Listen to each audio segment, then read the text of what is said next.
Welcome, my peace, my peoples. Please like, comment, subscribe to my YouTube channel. Be greatly appreciated from the bottom of my heart, my peace, my peoples. Let's talk about Shameless Season 8, Episode 4. A blast from the past. None other than Sean shows up. And we have, Lip. Lip, they're really pushing the envelope with Lip. You got Lip a couple of episodes ago watching porn right next to Sierra's son. And now he has this huge boner on, and then you have Liam right between his legs. Like, what's going on? What are they trying to push here? So, anyways, Lip is having these fantasies, these nightmares. He's always, well, kind of like nightmares because he doesn't get to finish, or there's no pleasure at the end of his dream. So basically, Lip is finding something new to go after and to obsess about, and that is sex, because he's really trying his best to keep clean. I really thought Lip was going to fail this episode and end up drinking, but he didn't, so that's good. So you have Ian, and you have, Carl. They're running, jogging, and then some lady stopped them like, hey, you want to join the neighborhood watch? A veteran has been robbed. They took his medal. And, Carl's like, oh, we're not standing for this. This is against, the federal government. This is against the army. This is against the USA. So even though, Carl just got through selling shitloads of meth, but, he stands up for the military, and so now he is going to lay a trap for whoever is going around stealing things from his neighborhood, especially from a veteran. And so you see Carl, he goes over there, he talks to the veteran and everything, and let him know that he's at service, he's on duty.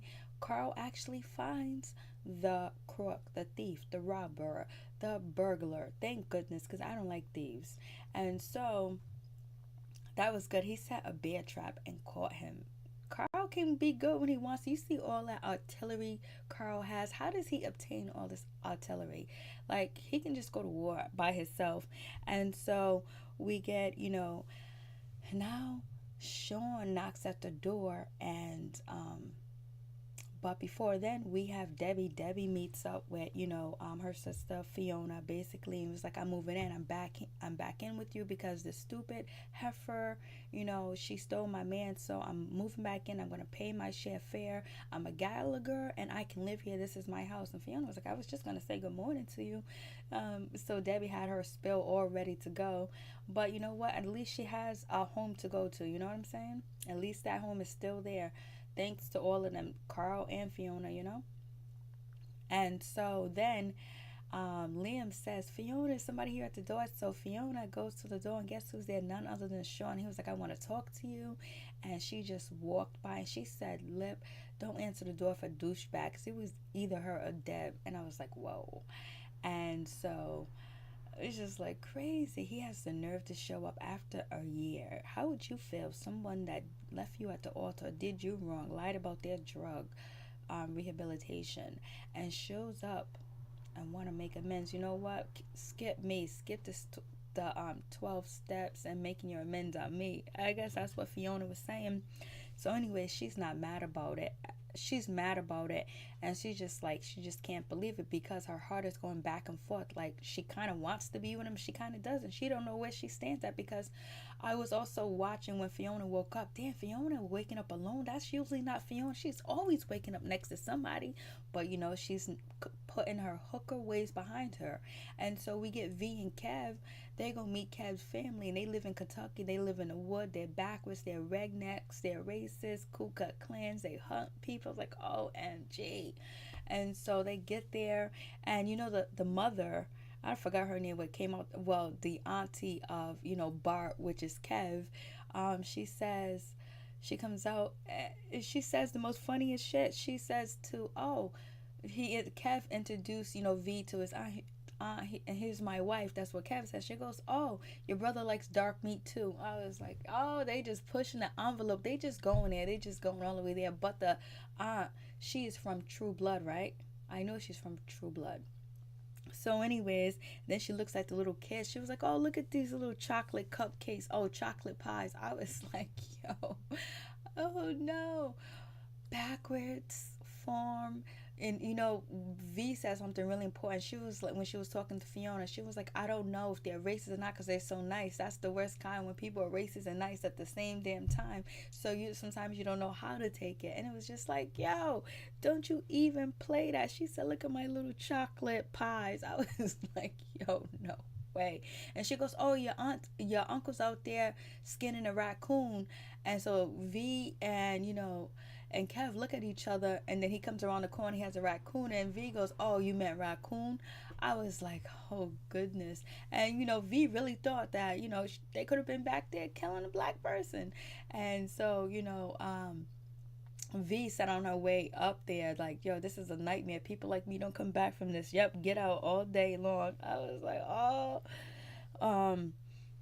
He was like, your cousin's back there skinning a coon. I was like, oh no. V was like, you mean raccoon? I was like, yo, they went there, like, yo. And so then we have,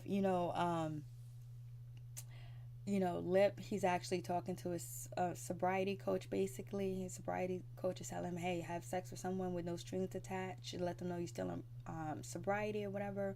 So Liam's look at the waitress at the job or whatever, and he trying to hook up with her, but she was like, no, I'm Sierra's friend. So it's a no-go for Lip. And Lip is all he is talking about is sex, because once he gets stuck on a topic, he stays there. He obsessed about things. That's just him. So Carl is still doing his thing, trying to find this burglar, this robber, and everything. And so then Frank is gonna take Liam to school. Basically, Frank is talking about how bad of a father he probably was, and how all the rest of the kids are all screwed up, but he's still got one chance left, and that's Liam. And he's gonna do his best. And he goes, we're gonna start with you going to school on time. So he takes Liam to school. One of the parents break her shoes, her heels, and Frank fixes it as well. But Frank also asks Liam, what is something that the kids, your classmates do with their father, something they do to make them a great father? And he was like, so Frank was just basically asking Liam if he knows any advice for Frank to be a better father. And he was like, a trust fund. He was like, oh, I blew your trust fund years ago. So basically Frank is helped the lady with the high heels. That's the same lady that Liam slept over her house, I believe, with her son. Liam got invited to go to Cabo. Like I'm saying, he got some real good friends. Liam got some real good friends or whatever. So, Frank was like, hey, I want to be a part of the school because the lady suggests that, like to see more fathers around. So, Frank goes to meet with the principal or whatever, and asks basically for a job or something to do around there. And he looks at the brochures and he was like, oh my goodness, look at this brochure. The best way to promote diversity, using my son as a token, because Liam's the token right now. And we saw in previous episodes where they just use Liam to be the token child. But then the principal goes, we have another child coming, and basically another token black child coming. And so Frank basically gets onto the PTA, and he's volunteering his time, and he's making all these wonderful speeches at the PTA meeting, like he's a good father, like he's there for his kids, like he really done some hard work in his life.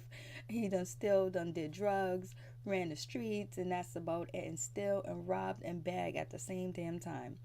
And because remember the previous episode, Frank hasn't held a job in 24 hours or without getting hurt, cutting his wrist, something like that. So basically Frank is putting on his front because he's St. Francis.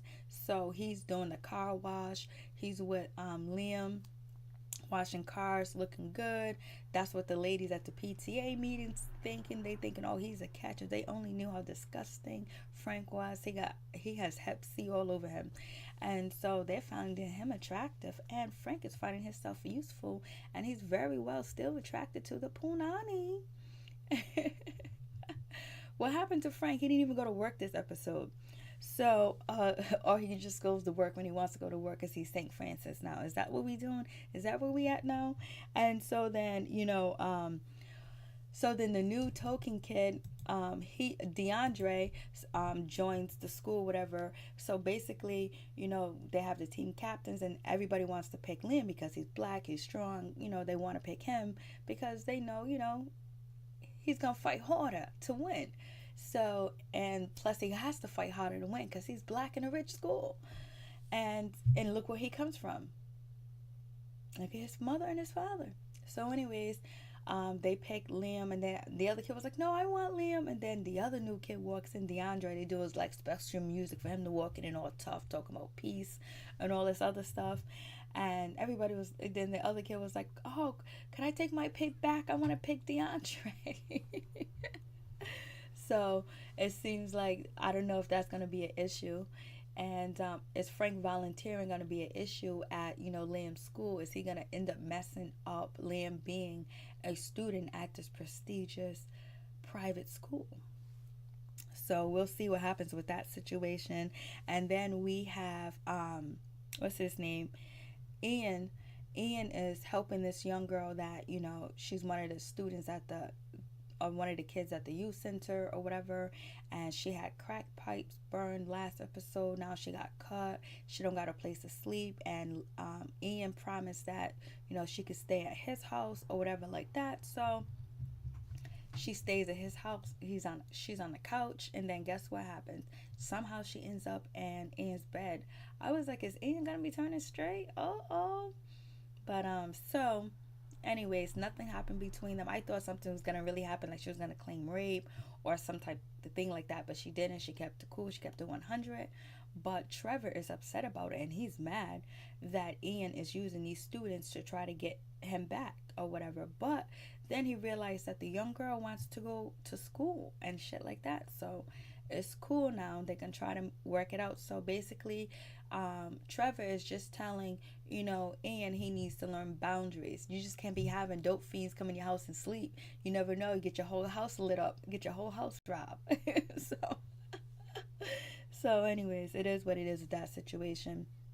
And so then Fiona gets that call when she wakes up in the morning that her drug addict, tenant stuck his head in the bars. You know what I mean? So Deb is there. So Deb helps her out or whatever. And she used her welding gear and she gets the drug addict out of the bars or whatever. But she said, pick up your syringes. And he goes, them are not all my syringes. So are we going to find out that Nesta is using drugs? Or is her girlfriend that's going to fertility treatment going to be using drugs? I wonder. And so then moving on from that, Deb is showing how independent she is and how hard it is to raise a kid on her own, but she's trying. And then Deb goes to work. She's not paying attention to the cars. She's just gossiping. And these cars are all backed up. They just doing their goddamn thing. That's what people do. Some people do at work. And then she finds out that Franny ends up taking her steps. She's watching a video, but she's feeling like, damn, she feeling like she should have been there for that, but she wasn't. The grandmother was there, and plus we learned the grandmother is paying for daycare, so she doesn't have to carry Franny to work and a dog carrying kit or a dog cage. I'm like, oh my god, when I seen that dog cage, I was like, are you kidding me? Are you serious? You really doing this? But anyways, it is what it is with that.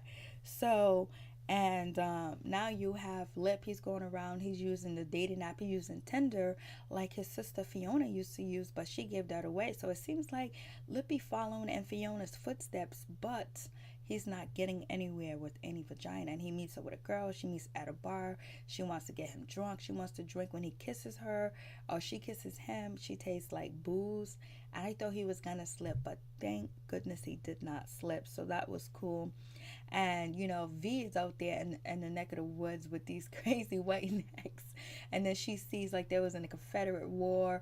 Kev's grandfather was a general. He had slaves behind him fighting. It was like crazy. Then having these deers and these animals on the wall that are dead and carved up. Oh my god, that gotta be torturous. And then on top of that, she's not feeling comfortable at all, but Kev is not noticing any of that. He's just so happy to be with his family, knowing where he come from.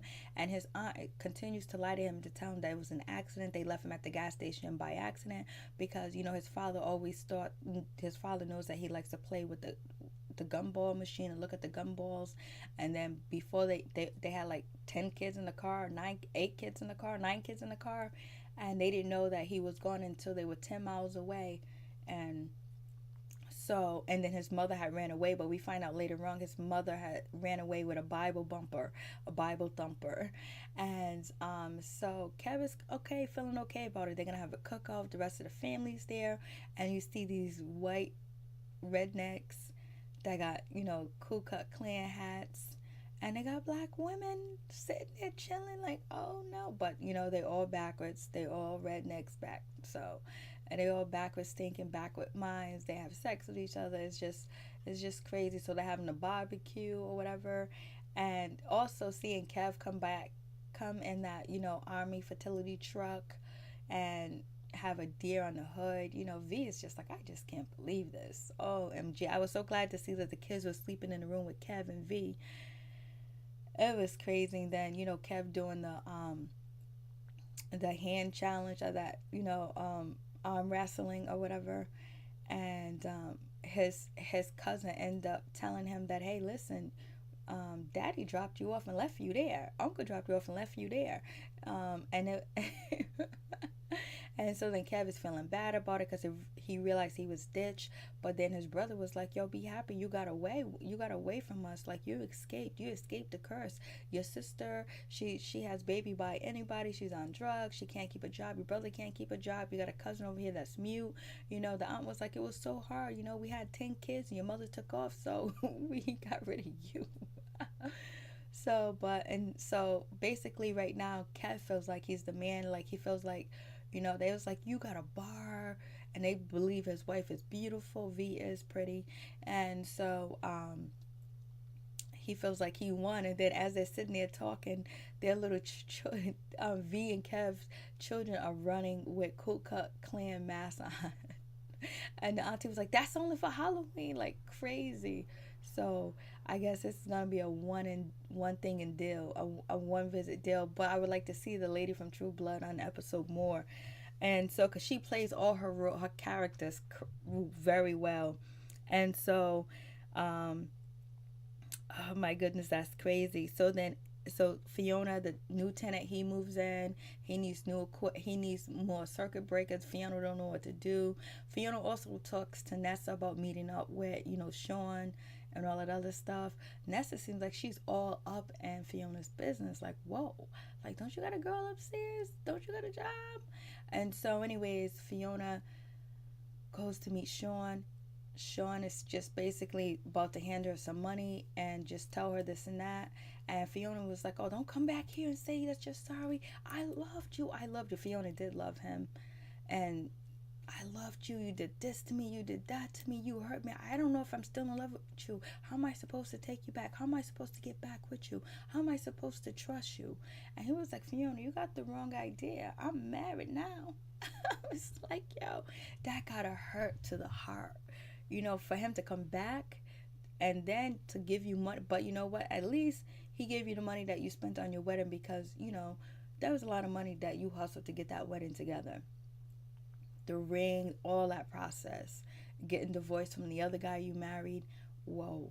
And so it's just like, he just sit there and he just was like, I'm already married now. And basically making it seem like he got clean for this other woman. So it just makes Fiona feel so bad. She was like, her pride, everything, her dissing him, her telling him how she feels. She was like, I haven't slept for weeks since you left, since you've been gone. And she was like, yo, what is this, one of your 12 steps? Yep. And so she just gets up and she walks away like, damn, Fiona, damn.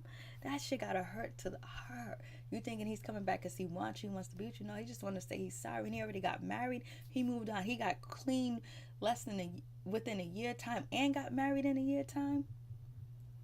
All that stuff he did with his son, running that diner when he was stealing money and it was going down the drain. So, but anyways, Frank says that he forgives Sean because he's St. Francis now. So it is what it is. Oh my God. And it was funny when Fiona, Bart, Kev, cousin said, we voted for Obama twice. And we voted for the PUSS snatcher because she hate Hillary Clinton. I was like, oh my God.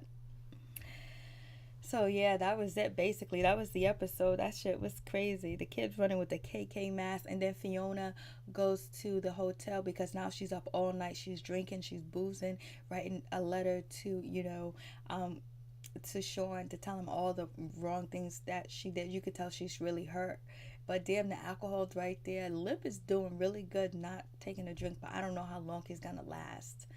And so um Fiona goes to the hotel room and she thinks that she has the wife is a middle-aged woman or whatever, and she was like, oh, your husband's a liar, he's a thief, and all this other stuff, and he's back on, she's talking about him being on drugs and all this other stuff. The woman said, the husband came out, she was like, you back on drugs, and she started beating him. And then that's when Sean says, Fiona, and he's with his young wife too, that got her hurt too. Like, Sean just came up, but Fiona came up too as well. That's the one thing Fiona said to Sean: I made something out of myself. You treated me like dirt. You lied to me like I was a nobody. And now you remarried. And Fiona just gets in the car and she just walks away. She just bounces because she just starts laughing. She gets back to the house. Everybody's laughing and giggling. And Franny walks towards Frank. And Frank has Liam with him because he just got back from the car wash or whatever. And so that's when, Ian was like, yo, he's probably really St. Francis. He got his kids believing his delusional things as well. So anyways, peace. I'm out. One love.